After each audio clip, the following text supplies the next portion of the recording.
Қайырлы күн, құрметті достар. Телефон верификациясы туралы видеомның екінші бөлімі.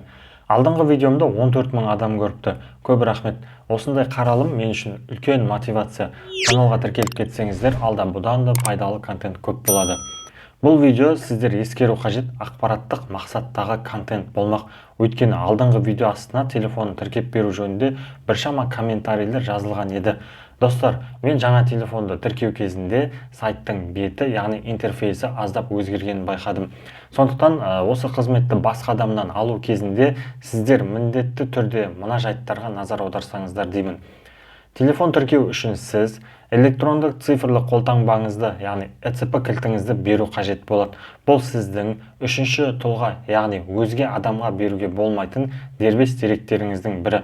Қайталап айтам, бұл сіздің өзге адамға, яғни үшінші тұлғаға беруге болмайтын дербес деректеріңіздің бірі. Ал ЭЦП кілтім берілді, енді не істеймін десеңіз, YouTube'да ЭЦП кілтті өшіру турасында видеолар бар, сол арқылы өшіріп тастағаныңыз абзал.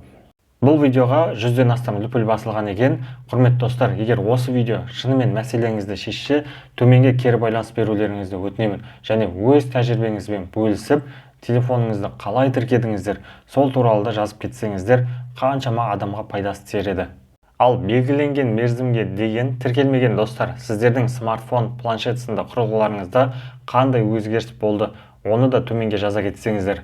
Жүйеден ажыратылды ма, әлде толықтай бұғатталып қалды ма, немесе бүтіндей іске аспай жарамсыз болып қалды ма? Каналға тіркеліп пікір қалдырып отырыңыздар, алда сіздерге арналған тағы да пайдалы, түсінікті видеолар көп болады.